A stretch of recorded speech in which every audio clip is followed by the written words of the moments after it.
जनवरी महीने पर GS10 या C10 सलोनी को यदि आप लगाएंगे तो बहुत ज़्यादा लेट हो जाएगा, इसीलिए इस वैरायटी को लगाएं, 60 दिन में तैयार हो जाएगी। यह दोनों खाद देने से पीलापन पूरी तरह खत्म हो जाएगा। यह इल्ली फली को काफ़ी ज़्यादा नुकसान पहुंचाती है, इसके लिए यह कीटनाशक बहुत ही अच्छा काम करती है। इस किस्म का उत्पादन आप 60 क्विंटल तक निकाल सकते हैं और आप चमक देख सकते हैं, बढ़वार देख सकते हैं, फसल की एक अलग लेवल की देखने के लिए मिल रही है। फूलों की संख्या कम आए या मौसम का तनाव ज़्यादा देखने के लिए मिले तो सिलिकॉन प्लस अमीनो एसिड हमारी फसल पर जान डाल देगी।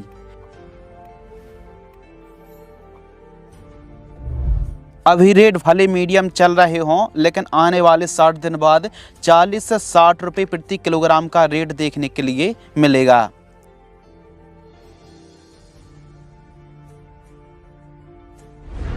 नमस्कार दोस्तों, मैं हूं शिव कुमार। आप देख रहे हैं the advance agriculture YouTube channel.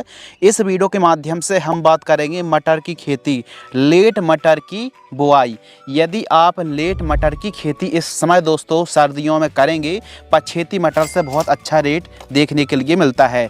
अभी जनवरी और जनवरी अंत तक यदि आप बुआई करेंगे तो इस समय खेती करने पर फरवरी अंत तक बहुत ही बढ़िया रेट देखने के लिए मिलेंगे, क्योंकि ज़्यादातर किसानों ने मटर के बाद गेहूं, उड़द, चना, धनिया या फिर सब्जी लगा रखी हैं।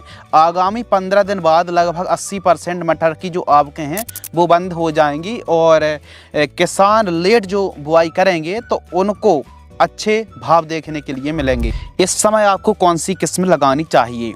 इस समय दोस्तों AP3 या M7 मटर को आप लगा सकते हैं। AP3 जो वैरायटी है वो बढ़िया सीड सिलेक्शन माना जाएगा। इस समय AP3 60 दिन में तैयार होने वाली किस्में हैं और 6 से 8 दानों की संख्या एक फल्ली पर देखने के लिए मिलती है।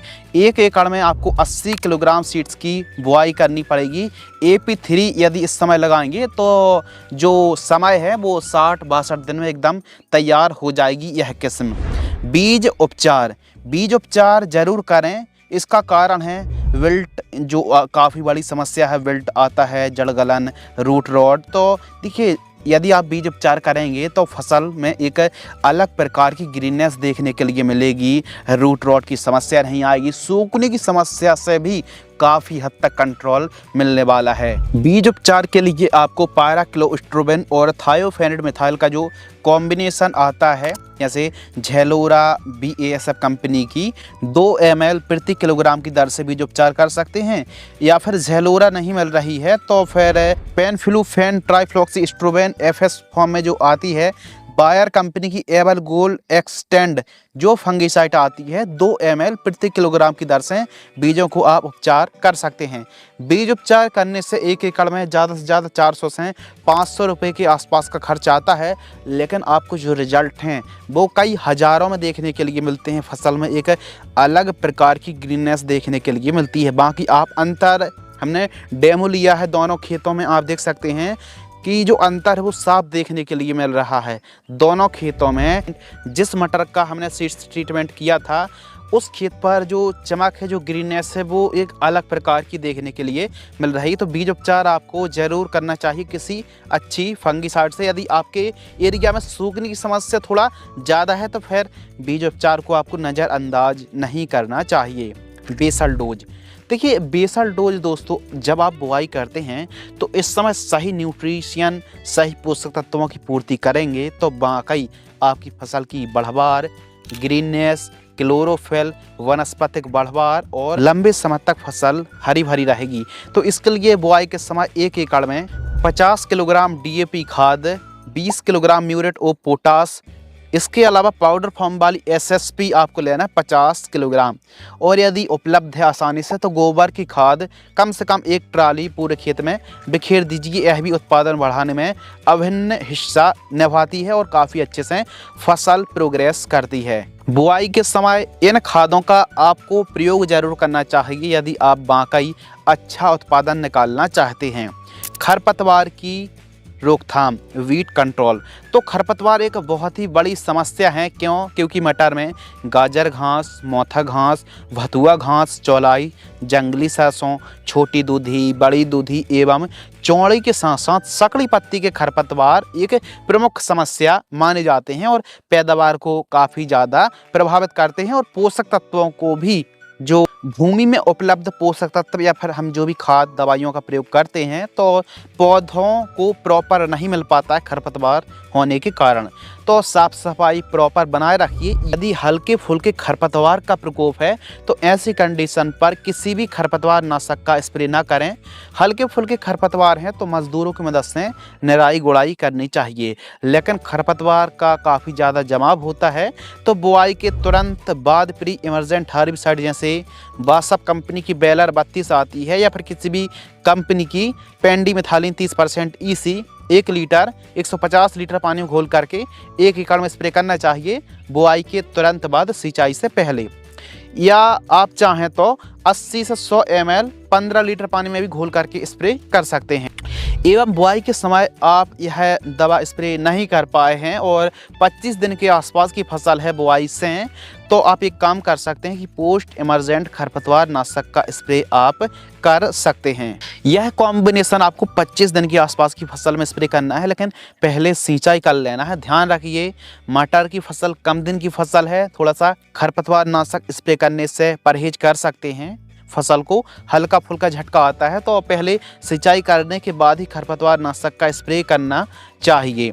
और यदि आप चाहें तो जैसे खरपतवार नाशक की मटर की फसल पर डिटेल में जानकारी चाहते हैं तो A to Z वीडियो मटर की फसल के ऊपर खरपतवार नियंत्रण पर वीडियो उपलब्ध है, उस वीडियो को भी आप वॉच कर सकते हैं, लिंक डिस्क्रिप्शन में मिल जाएगी। सिंचाई तो देखिए मटर की फसल पर या फिर कोई भी फसल हो, सिंचाई इरिगेशन भूमि के हिसाब से किया जाता है।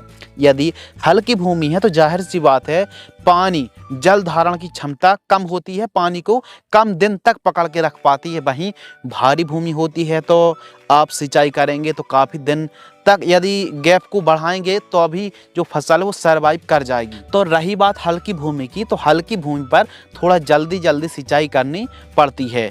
बाकी एक एवरेज मान लीजिए 7 से लेकर 10 दिनों के अंतराल पर आपको सिंचाई करनी चाहिए। स्टार्टिंग पर थोड़ा ज़्यादा ज़रूरत पड़ती है सिंचाई की, लेकिन हल्की सिंचाई आपको करनी चाहिए क्योंकि पीलापन की समस्या और गलन की समस्या थोड़ा सा देखने के लिए मिलती है। यदि हम ज़्यादा सिंचाई करते हैं तो आवश्यकता अनुसार हल्की सिंचाई करना चाहिए। खेत पर पानी बिल्कुल भी ना भरे, नहीं तो जो मटर है उसमें सड़न की समस्या आ सकती है। सर्दियों में जनवरी महीने पर आप खेती कर रहे हैं तो लाइन से लाइन की दूरी 22 सेंटीमीटर और पौधे से पौधे की दूरी 5 सेंटीमीटर रखनी चाहिए। यह डिस्टेंस के हिसाब से 1 एकड़ में फिर आपको थोड़ा सा एक्स्ट्रा सीड्स की बुआई करनी पड़ेगी। 75 किलोग्राम से लेकर 80 किलोग्राम 1 एकड़ में सीड्स की रिक्वायरमेंट पड़ेगी। स्प्रेइंग शेड्यूल मटर की फसल पर यदि आप सर्दियों के समय या फिर लेट फार्मिंग कर रहे हैं तो जैसे जैसे ठंडी ख़त्म होती है और गर्मी स्टार्ट होती है तो काफ़ी डिजीज़ की समस्या देखने के लिए मिलती है मटर पर, खासकर सफ़ेद मच्छर, भुनगी जैसिड, फ्रूट बॉरर यानी फली की सुंडी और साथ ही सेमी लूपर्स का प्रकोप देखने के लिए मिलता है, चने की इल्ली और साथ ही पीलापन है, सूखने की समस्या है, कम बढ़वार, कमज़ोर फसल। तो इसका क्या उपाय है आइए समझते हैं। मटर की फसल पर एक अच्छी बढ़वार हो, फल और फूलों की संख्या शानदार देखने के लिए मिले और रोग मुक्त कीट मुक्त रहे तो इसके लिए जो स्प्रिंग शेड्यूल है, फर्स्ट स्प्रे 20 से 22 दिन के आसपास की फसल होती है। अगाडी SC जिसमें फिप्रोनिल रहता है, इसको आपको लेना है 20 ml। रोकोफंगिसाइड में थायोफेनेट मिथाइल रहता है 40 ग्राम और एक हमको टॉनिक लेना है जो बढ़वार में और थोड़ा सा क्लोरोफिल को बढ़ाने में हेल्प करे, सिंजेंटा कंपनी की ईसाबियोन 30 ml और इन तीनों को मिक्स करके 15 लीटर पानी घोल करके स्प्रे कर देना है सिलिकॉन चिप को मिलाकर, ताकि पत्तों पर ठीक तरीके से कॉम्बिनेशन चिपक जाए, लॉन्ग लास्टिंग तक हमको रिजल्ट देखने के लिए मिले। अब जो हमने फर्स्ट स्प्रे के बारे में बात करी, यदि आपकी फसल बहुत अच्छी हरी भरी है पहले से तो फिर सिजेंटा की ईसाबियोन को आप अलग भी कर सकते हैं। सेकंड स्प्रे 40 दिन की फसल होती है बुआई से तो अदामा की फ्लेथोरा यह इल्ली को कंट्रोल करने के लिए बहुत अच्छा काम करती है। 30 ml लेना है और इसमें यह टेक्निकल आप देख सकते हैं। और साथ ही स्वाधीन फंगिसाइड टेबू प्लस सल्फर का कॉम्बिनेशन है, तो स्वाधीन फंगिसाइड एक्सल की 40 ग्राम लेना है, 15 लीटर पानी में घोल करके स्प्रेइंग कर देना है। मटर की फसल पर यह 2 स्प्रे करने से सभी रोग डिजीज बीमारी खत्म और अच्छे फुटाव के साथ साथ शानदार बढ़वार देखने के लिए मिलेगी। सभी फंगस और बीमारी का प्रकोप देखने के लिए नहीं मिलेगा। तो केवल 2 स्प्रे की आवश्यकता मटर की फसल पर होती है। खाद का शेड्यूल, तो देखिए इससे पीलापन दूर होगा, फसल हरी भरी और बढ़वार के साथ साथ दानों में वजन बढ़ने वाला है और जो उपज है वो भी काफ़ी ज़्यादा इंक्रीज होने वाली है। तो इसके लिए जो फर्स्ट खाद है 18 से 20 दिन के आसपास की फसल होती है तो 25 kilogram urea, 5 kilogram micronutrient fertilisers और 5 किलोग्राम जिंक सल्फेट। अब जो जिंक सल्फेट है 33% वाली लें, क्योंकि इस पर सल्फर 15% उपलब्ध हो जाती है और 33% जिंक सल्फेट हमारी फसल को गहरा ग्रीन करने में काफ़ी ज़्यादा हेल्प करती है। प्रति एकड़ 1 एकड़ में आपको प्रयोग करना चाहिए। ये था फर्स्ट खाद। सेकंड खाद जब हमारी फसल 35 से 40 दिन के आसपास की हो तो फिर हमको टाटा की ताकत फंगिसाइड 500 ग्राम और यूरिया 30 किलोग्राम इन दोनों को मिक्स करना है। टाटा की ताकत को ठीक तरीके से आपको मिला लेना है और फिर आपको सिंचाई के साथ प्रयोग करना है। हल्की फुल्की कहीं कहीं सूखने की समस्या भी यदि आ रही होगी और जड़ों में कोई फंगस का प्रकोप भी हो रहा है तो आसानी से कंट्रोल हो जाएगा। टाटा की ताकत फंगिसाइड आपको सेकंड खाद पर तभी मिलाना है जब आपको लगे नीचे से पीलापन है या फिर कोई फंगस का प्रकोप है जड़ों में या फिर कहीं कहीं सूखने की समस्या है, तो फिर टाटा की ताकत फंगिसाइड यह टेक्निकल पाया जाता है। इसको 500 ग्राम यूरिया के साथ मिलाकर आप प्रयोग करें, सर्वोत्तम रिजल्ट देखने के लिए मिलेंगे। मटर की फसल पर केवल 2 खाद देने की आवश्यकता है, ज़्यादा उर्वरक देने की आवश्यकता नहीं। केवल इन 2 खादों पर आपकी फसल बहुत ही अच्छी उपज, बहुत ही बढ़िया क्वालिटी का टेस्ट और बढ़िया चमक वाली फलियों की संख्या देखने के लिए मिलेगी। अधिक से अधिक फली लगेंगी आपकी मटर के पौधे पर। उत्पादन के ऊपर दोस्तों बात करते हैं तो आप 1 एकड़ से 50 से 60 कुंटल तक पैदावार निकाल सकते हैं।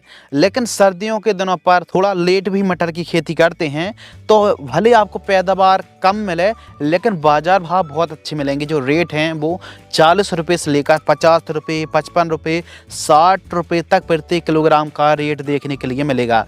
लाइफ साइकिल AP3 या फिर कोई जैसे M7 मटर को लगाते हैं या फिर PSM3 को लगाते हैं तो 60 से 70 दिन में टोटल लाइफ साइकिल मानी जाती है। तैयार तो एकदम फर्स्ट जो तोड़ाई है वो 60 दिन में तैयार, यह 2 महीने में फसल तैयार हो जाती है।